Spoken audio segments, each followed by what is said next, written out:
Vamos lá? Salve, salve, senhoras e senhores! Sejam todos bem-vindos aí ao 26º episódio do Café com Retina. E hoje nós vamos falar de um tema massa, que é a cirurgia vascular e todas as implicações da angiologia para o cidadão comum. E você vai saber em que momento você deve buscar esse especialista como forma de tratamento aí no seu rol de tratamento dos problemas vasculares. E hoje eu tenho o prazer de trazer aqui um ex-aluno, segundo ele, né? Eu não me lembro desse relato exatamente no tempo, porque fazem muitos anos, mas o cara virou nesse período todo membro da Sociedade Brasileira de Laser, Angiologia, Cirurgia Vascular, com várias especializações. Meu amigo Felipe Menezes, amigo também do marketing digital, foi um dos caras que me incentivaram no período que eu comecei a divulgar um pouco o meu trabalho. Então, Filipão, é uma honra tê-lo aqui, tanto por ter sido meu aluno, quanto por poder também ensinar, sendo tão novo, alguns passos nesse mundo novo da comunicação. Então, gostaria que você se sentisse muito bem-vindo, sou muito grato, e também fizesse uma apresentação aí a todos do Café com Retina. E você já aproveita, já salva, já compartilha, já acende o sininho e nos acompanha aqui para mais conteúdo de medicina, bem-estar, finanças e marketing digital. Filipão, tá com você. Opa, e aí pessoal, tudo bem? Muito obrigado pelo convite, é um prazer enorme estar aqui, já sou admirador do trabalho e gosto demais, é sempre um prazer a gente falar sobre nosso trabalho, né? Nossas paixões aí que estão misturadas. Conta um E pouquinho da sua jornada aí, desde a Universidade Federal de Sergipe até chegar aqui hoje. vamos lá, então, entrei na faculdade em 2010, passei de segunda tentativa no vestibular de medicina na Federal de Sergipe. De lá para cá, sempre quis ser cirurgião. Desde o primeiro momento, eu nunca pensei em ser clínico. A princípio, cheguei a cogitar outras especialidades, mas entrei na cirurgia geral como forma de abrir o leque. E aí, Sim. na cirurgia geral que eu fiz na Santa Casa de Belo Horizonte, que é um hospital, assim, impressionante, é um hospital que tem 13 andares, são mais de 1.000 leitos, recebe paciente do estado inteiro de Minas Gerais, né? Minas tem quase 1.000 municípios, é um hospital incrível. E aí, lá na cirurgia geral, comecei a andar nos estágios e quando eu me deparei com o estágio da cirurgia vascular, eu vi que era aquilo, Se apaixonou. me apaixonei. Tive muito... Primeiramente, assim, agradeço demais na minha época meus residentes, meus R+, que foram eles que me apresentaram a especialidade, foram eles que abriram a porta, eu comecei a ver o dia a dia, vi que, assim, a cirurgia vascular é um mundo, porque não só você é cirurgião, mas você também é clínico, e existe a possibilidade de fazer exames, existe a possibilidade de fazer múltiplos procedimentos. Eu diria que, assim, dentre as especialidades cirúrgicas, talvez seja uma das mais flexíveis, sabe, Bruno? Eu acho que o cara que quer fazer só exame, ele faz. O cara que quer fazer só laser, faz. O cara que quer fazer só aneurisma ou só carótida, ele mete a cara e vai também. E aí, dentre essa especialidade, assim que eu terminei, eu fiz aqui no meu estado, né? Fiz em Sergipe, fiz no Hospital Cirurgia. É uma especialidade que, assim, dá muita autonomia, você acaba, assim, botando muita mão na massa, que é o que o residente precisa realmente. E aí você tem a retaguarda ali dos chefes, e durante a residência de cirurgia vascular, eu sempre gostei do procedimento minimamente invasivo. Eu sempre gostei muito da parte de hemodinâmica. Era sempre onde eu gostava mais de ficar. E ao longo desse processo aí de descoberta, o que me chamou a atenção foi o fato de no mercado não ter tanto ainda habilidades que lá fora já era muito presente, como a parte de endolaser, a parte de laser transdérmico, a parte do tratamento minimamente invasivo, que acaba que a endovascular hoje é um mundo, né? Você pode fazer desde uma má formação venosa quase ali perto da carótida, alguma coisa do gênero, como você pode fazer endovascular venoso. E Sim. aí foi onde eu acabei me aproximando ali. E eu acredito muito que, assim, para a gente ser muito bom numa coisa, o ideal é que você se dedique muito àquilo. Eu acho que é difícil hoje, pelo menos na vascular, você ser bom em tudo. Ou seja, Como é quase tudo da medicina, né? Hoje afunilou demais, assim. Então, assim, na verdade, o próprio paciente, ele exige um nível de expertise top demais, né? Então você acaba afunilando um pouco em toda a medicina para o que você gosta mais e tem mais aptidão em Exato. fazer. Aí nada mais foi do que uma combinação de aspectos ali, não só do que eu gostava de fazer, mas também dessa questão da tecnologia, dessa questão do mercado, o que é que o mercado ali estava precisando. Hoje, assim, quando a gente pensa no mundo de varizes, né? Falando um pouquinho no meu dia a dia, a cada 10 pacientes, cerca de 7 ou 9 vem com a queixa de varizes, ou seja, é a queixa predominante no consultório vascular. E assim, a depender da faixa etária, 40 ou 50% das mulheres vão ter. Ou seja, a gente está falando de um número Gigantesco gigantesco, na gigantesco. população geral. Exatamente, é muito prevalente na população. Deixa eu pegar esse gancho, porque, claro, a gente vai tentar puxar esse bate-papo para uma linguagem o mais leiga possível para que chegue essa informação para o maior número de pessoas. É fácil para o médico, para mim, saber quando eu vou precisar de um vascular e mandar meu paciente para o vascular. Mas eu quero saber em que momento o cidadão comum pode se lembrar que ele precisa de um cirurgião vascular, ou seja, quais as doenças que são mais frequentes e os sintomas que elas apresentam para que o paciente comum diga, poxa, eu preciso procurar um cirurgião vascular, um angiologista, digamos assim. Tem 3 grandes momentos que o paciente vai me procurar. Tem um momento que ele tem sintoma, que aí vai ser principalmente o peso na perna, o cansaço ou o inchaço. Tem um momento principalmente da estética, que hoje em dia está cada vez mais comum as pessoas quererem se cuidar mais cedo. E eu sou super defensor dessa teoria, porque quanto mais cedo o diagnóstico, mais cedo o tratamento, melhores são os resultados. E tem também a questão do check-up, da prevenção, aquela pessoa que tem um fator genético muito importante na família e ele vai acabar procurando. A respeito das varizes, é um mundo. Assim, a doença é classificada do estágio 1 ao 6. Os estágios mais leves, basicamente, vai ter aquele vaso visível ali doente. É uma veia tortuosa, dilatada. É uma veia que muitas vezes vai ter um prejuízo estético ou funcional, no caso do sintoma. E tem as fases mais avançadas que já começa a ter complicação. Inchaço, grau 3, né? Mancha, grau 4. Estágio 5 e 6 é ferida. A mancha é aquela coisa É a escurecida na perna. dermatite ocre, que nada mais é do que aquela pele que está mais amarronzada, aquela pele que está mais dura, ressecada. Existem outros diagnósticos, mas o mais comum é a dermatite ocre produzida pela insuficiência venosa, no caso pelas varizes. E se você não faz nada, o final é uma úlcera naquilo ali. O final é uma úlcera. O final é E uma até, úlcera. eventualmente, a necrose. Infecção, né? Erisipela de repetição também. A gente vê muito recorrência da doença. Paciente que, um exemplo, paciente abriu ferida e resolve tratar, às vezes, com um não profissional médico. E aí, às vezes, a ferida até fecha, mas ela vai ficar reabrindo toda hora, né? Sim. Então, na verdade, é não deixar chegar nesse ponto, né? O ideal é que você busque antes a ajuda quando você começa a perceber visualmente a varize ou até alguma pigmentação, você já procurar. Exato. E o grande problema que eu vejo, de uma forma geral, não só na insuficiência venosa, mas a questão do estilo de vida. Hoje a Sim. gente vê cada vez mais pacientes mais obesos e mais sedentários. E ambos são fatores de risco para a doença venosa. Aí tende a agravar. A gente acaba falando no consultório que assim, o paciente que tem problema circulatório, ele não pode ser obeso, porque é uma bola de neve. Sim. Vai cada vez mais só piorar. Um exemplo, paciente que tem erisipela de repetição. Se ele é obeso, se ele é sedentário, ele também vai evoluir de forma mais rápida e com um desfecho pior. Ou seja, mais uma vez, o fator hábitos de vida tem tudo a ver com a piora do quadro nas varizes aí, né? Tudo a ver, Bruno. Vou aproveitar e vou tocar no assunto de mitos e verdades aí. Uma coisa que me interessa, né? Musculação e varizes. Mito, talvez um dos maiores. Não tem nenhum estudo bem realizado no mundo mostrando que a atividade física, seja ela musculação, seja ela outra qualquer, cause varizes. Pelo contrário, a perda de peso vai te ajudar e muito. Né? Exatamente. Hoje o que a gente sabe é que a atividade física, principalmente ela, quando bem realizada, com acompanhamento, você vai melhorar a bomba muscular. Eu estou me referindo à bomba muscular da panturrilha. E essa panturrilha, quanto mais desenvolvida ela for, melhor vai ser o retorno venoso.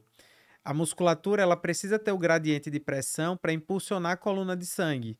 Uma vez que o paciente tem músculo, ele consegue bombear esse sangue para cima, ou seja, o coração está ali bombeando o sangue para as outras áreas e a panturrilha vai mandar o sangue de volta em direção à barriga, consequentemente ao tórax, né?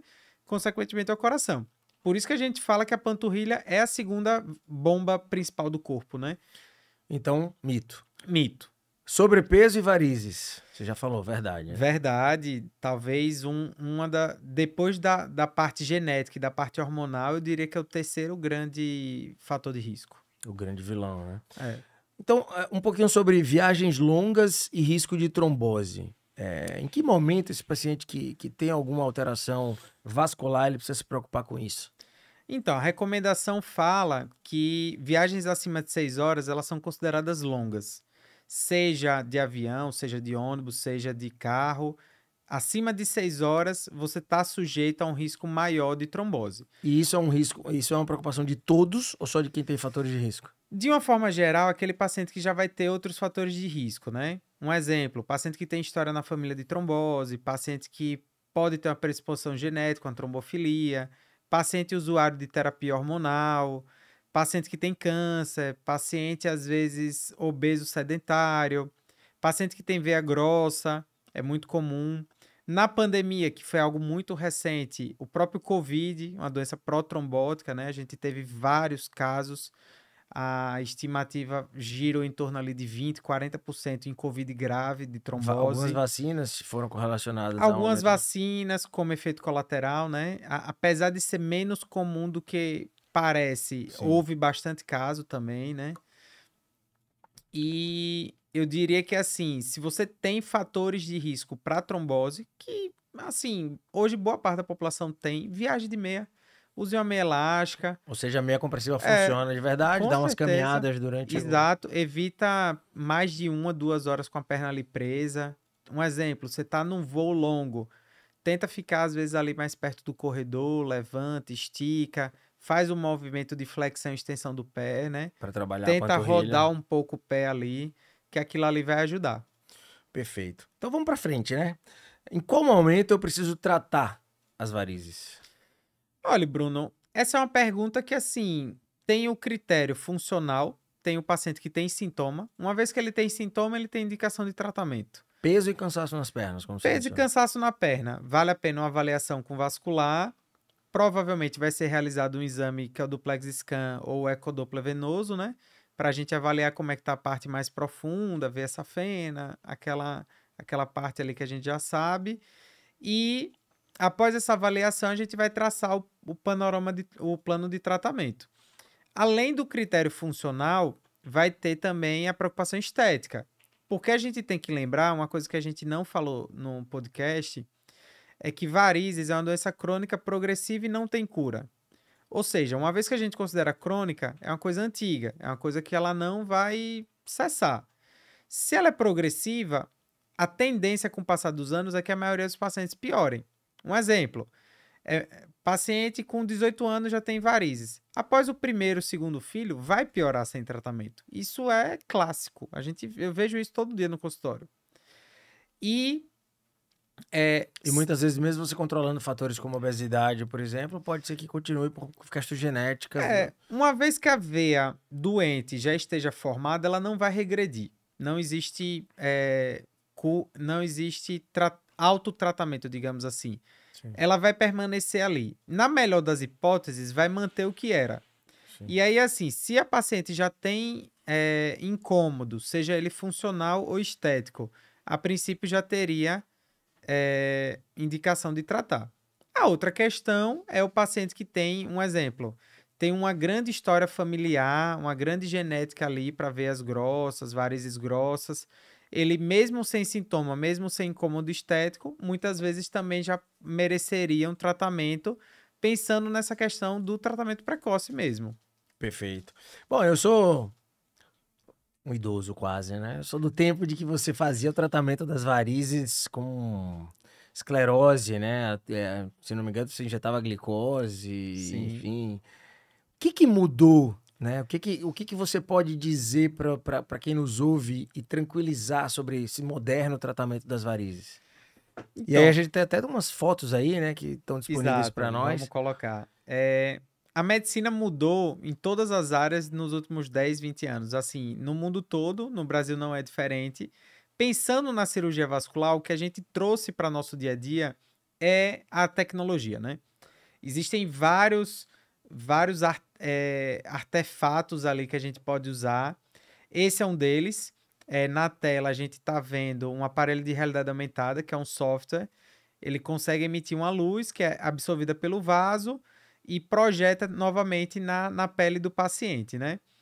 Então, E basicamente, ele mapeia onde você tem que tratar. ele faz um mapeamento, ele é um software de última geração e a gente brinca que é como se fosse um GPS vascular.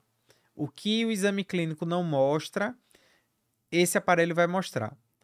Ele consegue encontrar até 10 a 15 milímetros abaixo da pele, mais ou menos. Sim. Ou seja, aparelhos mais rudimentares não conseguem achar. Por que que é tão importante isso? Porque hoje a gente sabe que até 80, 90% daqueles vasos mais finos, a telangiectasia, ou então popularmente conhecido vasinho, ele vem da veia nutridora, ele vem da varize nutridora. E aí, se eu não trato a varize nutridora, eu não consigo encontrar realmente a causa do problema. E aí, depois que a gente começa a utilizar isso no nosso dia a dia, a tendência cada vez mais é do tratamento ser mais assertivo, consequentemente, a eficácia maior e a duração do resultado maior. Nessa outra imagem, a gente está vendo o mesmo aparelho mostrando essas veias dilatadas na pele, no caso as varizes, e eu estou segurando o aparelho de laser transdérmico. Ele também é um aparelho de última geração. Na pontinha dele, essa partezinha preta, a gente está vendo um resfriador de ar gelado acoplado. E aí a gente resfria a pele para poder não Minimizar a aquecer, dor. minimizar a dor. Além disso, vai proteger de uma possível complicação, né? E o No paciente está caso, sedado ou está acordado? nesse caso aí especificamente, a paciente está acordada. Ela está acompanhando o tratamento inteiro, a gente coloca uma música, às vezes a gente diminui um pouquinho a luz, a paciente para relaxar um pouquinho. Se precisar, pode ser feito algum ansiolítico. Tem também hoje o óxido nitroso, que é uma sedação consciente, que a gente Que utiliza. é o gás, né? É o gásinho, principalmente para pacientes que assim, têm um nível de sensibilidade maior, têm uma dor maior. E a grande vantagem desse tratamento é o quê? Que é uma coisa que eu gosto muito de falar. Talvez o segredo hoje da gente ter alcançado o número de pacientes que a gente tem, o número de resultados que a gente tem, seja eu conseguir ouvir muito a queixa do paciente, que era o quê? A maioria dos pacientes falar, doutor, eu não quero passar por cirurgia. Eu já operei, ou então minha mãe já operou, o resultado não foi agradável. O pós-operatório, apesar de ser um procedimento relativamente simples, mas o pós-operatório de varizes é muito chato, era muito chato, né? E aí existia muito essa reclamação por parte do paciente. E o que a gente fez foi o quê? Vamos buscar opções. Hoje em dia, uma das melhores opções é o CLACS, que é a união do laser transdérmico com aplicação simples. A gente utiliza aquela ponteira de laser, depois do laser fazer a parte dele, que nada mais é do que o quê? O laser é uma energia artificial produzida pelo homem que quando ela dispara, nesse caso específico desse aparelho, ele tem uma afinidade pela hemoglobina, ele tem afinidade pelo sangue, ou seja, ele é muito absorvido pelo vaso. É E um aí, laser verde, é? é um, ele é um 1064, né, o comprimento de onda, e a ponteira dele é a long pulse, que é uma ponteira própria para vaso sanguíneo. Ele vai induzir um colabamento. Ele vai induzir o vasoespasmo ou até a obliteração, né? Vai conseguir depois a fibrose daquele vaso para o vaso fechar e desaparecer e o organismo conseguir eliminar a veia doente ali. E depois que a gente dispara o laser, que a gente faz essa primeira parte, a gente usa um pouco de glicose, ou seja, a veia diminui de tamanho. E o sangue está mais lento ali dentro, porque ela já deu vasoespasmo. Sim. Quando eu faço a escleroterapia, quando eu faço a aplicação, o produto vai ser mais absorvido ainda. Então, é uma E associação. o É tratamento. uma sinergia de técnicas que é ainda melhor que associação, porque nesse caso um potencializa a ação do outro. E com isso você consegue uma durabilidade melhor, maior ou não? Com isso, eu consigo evitar cerca de 86% de cirurgia de varizes e eu consigo fazer no consultório, tirando o paciente do hospital. Uma forma muito menos invasiva, então, né? Exatamente. E tem coisas que eu acho que, assim, a tecnologia propicia que é muito interessante, que é o fato de que o paciente ele pode dirigir, o paciente pode cuidar da família dele, pode trabalhar. Tem pacientes meus que treinam depois do tratamento. Treinam? Treinam. Eu tenho uma paciente minha que ela é aluna de medicina, inclusive. Ela tem uma veia temporal bem dilatada. É uma veia que não é uma varizes, né? A gente não fala em varizes no rosto, mas é uma veia inestética. Sim. E ela causava, assim, marcava muito a expressão no rosto dela. A gente disparou laser nela, ela foi para a faculdade depois. E aí vai ficar um pouco de inchaço no local, vai ficar um pouquinho vermelho, Doloridinho. passa um hidratante ali facial, passa uma compressa gelada, tá resolvido o problema. Que antes você tinha que fazer, às vezes, a depender do grau, cirurgias muito mais invasivas, né? Exatamente. E o problema da cirurgia é o quê? Não só a questão do repouso, que geralmente envolvia 30 dias de repouso. Além disso, a gente não tinha essa quantidade de arsenal de tecnologia, não só de diagnóstico como terapêutico. Às vezes ficava muita coisa para trás. O paciente às vezes não gostava tanto do resultado. Uma coisa também que a gente acrescentou muito para o nosso dia a dia foi a documentação fotográfica. Para a gente tirar aquela coisa da subjetividade e mostrar ao Mostrar um antes e paciente. depois, né? Mostrar ao paciente, olha, sua perna era assim, hoje ela está assim. Houve ali uma melhora de 70%, 80%, 90%, às vezes até 100%. E para o paciente é importante aquilo que você já falou, né? Que ele está tratando de uma doença que não tem cura. Você faz um controle, uma melhora da situação global desse paciente, mas nada impede que, eventualmente, no futuro, algumas Isso. varizes voltem. Eu gosto de brincar com o paciente que é como se fosse ainda no dentista. Quando você fica muitos anos sem ir, quando você vai, tem muita coisa para fazer. Cirurgia vascular, pelo menos no meu dia a dia, é parecido. O ideal é o quê? O paciente ele precisa entender que ele vai passar por uma fase de ataque, ele vai fazer um exemplo, um ciclo de 3 sessões de laser. E daqui a alguns anos ele vai precisar de manutenção. Eu acho que é muito importante, por isso que é tão importante uma consulta detalhada, com calma, com tempo certo, para a gente passar para ele todo o planejamento, para ele não achar que assim existe milagre, ele não achar que ele está curado, ele não achar que ele não precisa ir no retorno dele. E seguir a observação da patologia dele, né? Exato. Bom, pelo que você está falando aí, o revolucionário está na prevenção dos quadros mais graves, né? Mas quando você evolui lá para pigmentação, para úlcera, algo mudou na conduta desse paciente ou ainda continua já uma condução bem mais difícil? Mudou bastante. Apesar das manchas talvez serem a parte mais difícil do tratamento, por vários motivos, né? O pigmento que estava dentro do sangue, ele extravasa e ele acaba sendo absorvido ali pela pele. E é muito difícil tratar mancha, pelo menos esse tipo de mancha. Existem alguns tratamentos também mais avançados. Hoje em dia a gente faz muita associação de lasers quelantes ali, que para destruir o pigmento, vai acabar explodindo o pigmento para ele ser reabsorvido. Associações com ácidos. Sim. E aí tem vários no mercado. Mas são tratamentos assim que tem um período mais longo e, além disso, às vezes mais onerosos. Por isso que é tão importante tratar antes de chegar nesse estágio. A respeito da ferida, nossa, eu acho que mudou tudo. Por quê? Hoje a gente consegue, um exemplo. Eu tô com uma paciente, eu vou tratar ela essa semana. Essa paciente é uma paciente de uma técnica de enfermagem super bem orientada. Ela fez uma úlcera uma úlcera que dava volta na perna, uma úlcera de 360 graus, enorme. Chegou com infecção associada, teve que tratar a infecção, teve que fazer a compressão elástica. Após isso, a gente identificou um refluxo de safena.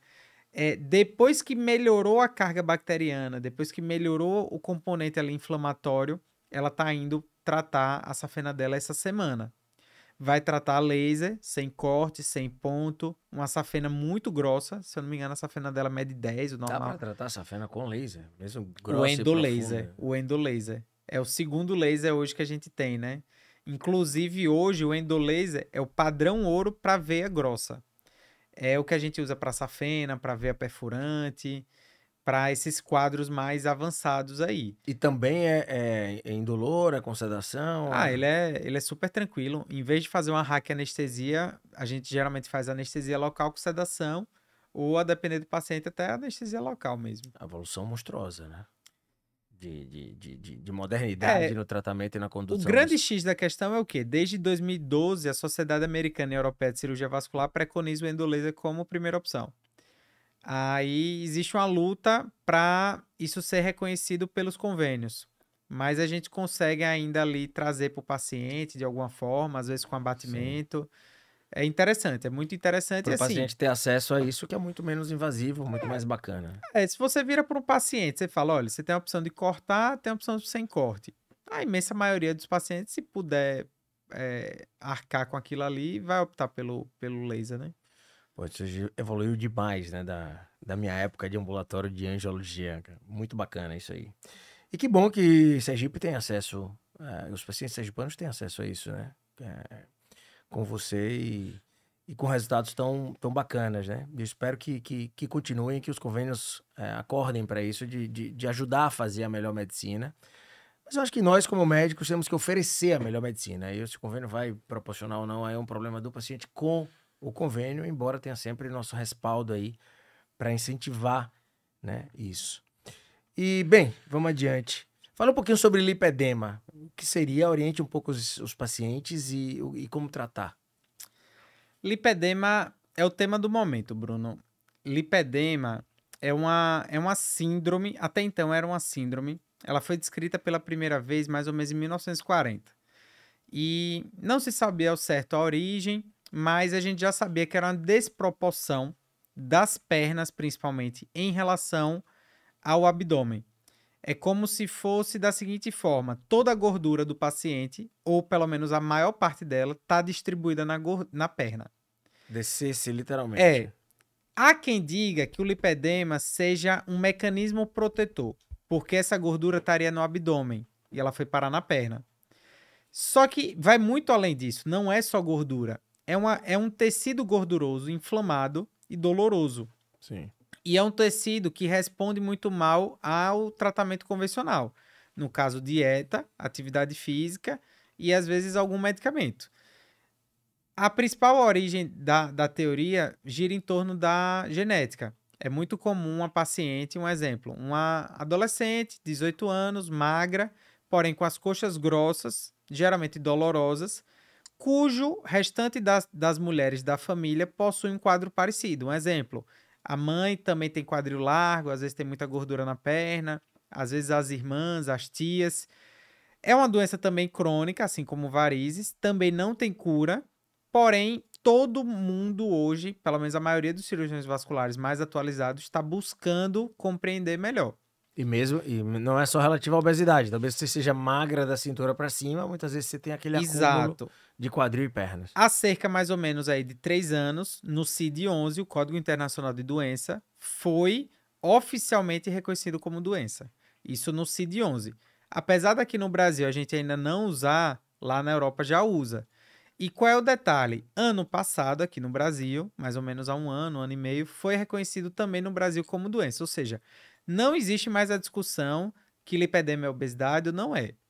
A princípio, os grandes meios ali, o Código Internacional de Doença, Organização Mundial de Saúde, Sociedade Brasileira de Cirurgia Vascular, Sociedade Europeia, Americana, todas elas já reconhecem o lipedema como doença, até porque, apesar de coexistir às vezes com a obesidade, são mecanismos fisiopatológicos diferentes, muitas vezes um não exclui o outro. O paciente pode ser magra, pode ter lipedema. O paciente pode ser obesa e não ter lipedema, ou seja, existe essa diagnóstico diferencial, às vezes eles coexistem. Mas não necessariamente um tem relação de causa e efeito. Exatamente. E como é que trata isso? Tem tratamento? Existem 3 grandes pilares pensando na desinflamação, no caso, no controle do sintoma. O paciente vai ter que realmente mudar estilo de vida. Tem algumas dietas que ajudam, dieta cetogênica, dieta low carb, são as 2 principais. Às vezes tem alguns fatores alimentares, algum bebida alcoólica, alguma coisa que pode piorar. Aí tem alguns alimentos que vão ter que ser reduzidos ou A retirados. base dele é a gordura, concorda? É, Então, de certa forma, você tem que dar um jeito de, via nutricional, atividade física, queimar a gordura. metabólico, né? Sim. Tentar tirar essa inflamação. Atividade física, a gente fala muito de atividade física na água, porque por conta das forças ali hidrodinâmicas da água, que vai melhorar a parte linfática. Às vezes, o paciente que tem lipedema também tem algum grau de doença linfática, e aí por conta disso, boa parte dos pacientes melhoram. E tem a questão da drenagem também. Seja ela através da meia elástica, seja drenagem linfática convencional, física, manual. E o detalhe fica por conta de quê? A perda de gordura é muito pequena fazendo isso. E às vezes o paciente vai ter indicação de uma lipoaspiração. Aí hoje em dia está tendo uma discussão muito forte, porque muita parte da cirurgia plástica às vezes não acaba atuando na parte de membro inferior. Existe uma estimativa que 11% da população tem lipedema, isso aqui no Brasil, ou seja, a gente está falando aí de 50 milhões de mulheres com lipedema, mais ou menos. É uma doença que é rara nos homens. E aí, essas pacientes, a princípio, elas estão sem cobertura, porque a maioria dos cirurgiões, às vezes, não querem tratá-las. Ou não diria querer, mas às vezes, por conta de outras preferências ali. Não tem foco em membro inferior. Exatamente. Mas o cirurgião vascular tá fazendo isso? Alguns poucos começaram a fazer por conta de tentar abraçar essa causa, né?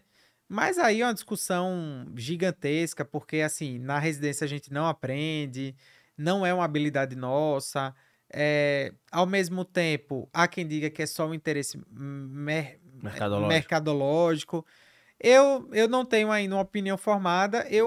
Na minha prática, eu não faço, não tenho interesse de aprender. Acabo direcionando para colegas da cirurgia plástica. Então, se você não mudar, em resumo, se você não mudar em hábitos de vida, aquilo ali, seja dieta, atividade física, você vai partir para a lipoaspiração. O paciente que tem suspeita ou que tem diagnóstico de lipedema, ele tem que evitar ao máximo ganhos de peso repentinos, agudos. Por quê? Porque essa gordura vai tender a ir para a perna e vai tender a não sair. A gente fala que a gordura do lipedema é a primeira a aparecer, e a última a sair. Às vezes o paciente consegue emagrecer rosto, barriga e a gordura da perna fica. Perfeito, meu amigo. Show de bola. Cara, só para dar uma finalizada, existe ainda alguma celeuma na segurança dos anticoncepcionais versus trombose? Isso não mais nem se discute? Ou ainda se fala bastante? Ainda é um risco que precisa ser avaliado? Como é que tá isso aí? Bruno, de uma forma geral, existem a trombose, ela vai acontecer principalmente por fatores ali como uma cirurgia, um trauma, às vezes uma predisposição genética. Eu não considero o uso do anticoncepcional como a principal causa. Só que é uma coisa que eu falo muito para minhas pacientes o quê? O anticoncepcional ele faz parte do dia da mulher. Hoje em dia é difícil você encontrar uma mulher que não faça anticoncepção. Ou seja, ele como causa vai ser diagnóstico de exclusão, basicamente. Se não achar mais nada... Exato. Eu digo a elas o quê? Olha, é um fator de risco, mas eu não sou eu que vou tirar. A gente só tira no caso de uma trombose confirmada, uma trombofilia confirmada. Mas assim, eu privar a mulher de algo que a indústria farmacêutica conseguiu, assim, melhorar a liberdade dela, né? Conseguiu melhorar a qualidade de vida. Eu acho que o anticoncepcional é algo que realmente, assim, é difícil a gente mexer nisso, sabe? Sim. E é super seguro, na verdade, você vê casos super raríssimos. seguro. Hoje em dia a gente vê doses cada vez menores, né? Tem várias opções, ou seja, às vezes é muito melhor ter um ginecologista obstetra de confiança atualizado para ele manipular ali, um exemplo, mudar, sair do estrógeno, tentar ir para progesterona, às vezes colocar um adesivo, colocar um DIU sem hormônio, sabe? E Existem analisar vários caso a caso. métodos anticoncepcionais. Aí, assim, E mesmo assim, só se você tem outros fatores de risco, né? Porque, no exato, geral, é mais ele prático. isolado, ele não vai causar. O que a gente vê é como se fosse um gatilho extra. É aquele empurrãozinho que faltava. Sim. A paciente, às vezes, um exemplo, teve Covid e usava anticoncepcional. Será que o Covid também ajudou, sabe? Ou então a paciente que tem uma predisposição genética, tem uma prima que teve trombose, também fez trombose, aí usava anticoncepcional. O anticoncepcional teoricamente, também aumentou esse risco. Mas ele, como isolado, é diferente, por exemplo, de uma cirurgia. O cara fez uma cirurgia de joelho e teve trombose. Pô, quem causou a trombose foi a cirurgia de joelho, não tem outra causa. Ou fez uma viagem de 12 horas de avião. Pô, quem causou foi a viagem, não foi, sei lá, alguma reposição hormonal que ele tomou. Só se ele estiver fazendo altas doses, né? É diferente, obviamente, tiver com intoxicação ali medicamentosa, algo do tipo. Perfeito, Filipão. Considerações finais, recados para os seus pacientes ou para o público leigo em geral que quer saber mais sobre varizes? Bruno, antes de mais nada, agradecer, né, pelo espaço aí. É um prazer. Tenho um carinho enorme por você, admiração. Tava falando nos bastidores, eu acho que a gente, se cada um conseguisse contribuir com o que sabe, né, para a população, eu acho que é um ganho a mais absurdo. Quando eu entrei no marketing, eu gosto de falar isso. Eu entrei porque eu via tanta bobagem, tanta besteira sendo dita, que eu falei, não, a gente precisa também falar realmente o que é verdade ali na medicina. Porque... Eu comecei justamente dizendo que os idiotas já estão na vitrine, né? E graças a Deus que gente de qualidade está se ligando em trazer conteúdo de qualidade, com experiência, com conhecimento de causa, para poder trazer mais qualidade para essa internet que está aí solta, né? E o silêncio às vezes fala muito, né? Eu acho que às vezes a pessoa que tá muito silenciada, não sei, eu acho que isso me incomoda, sabe? Eu acho que a gente tem muito a oferecer, tem muito a compartilhar e lógico que assim, com ética, né? Com responsabilidade. Claro.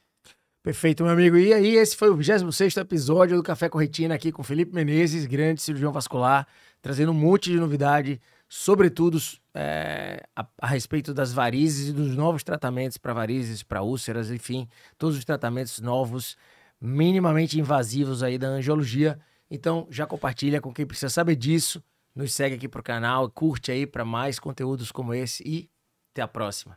Valeu. Valeu, pessoal.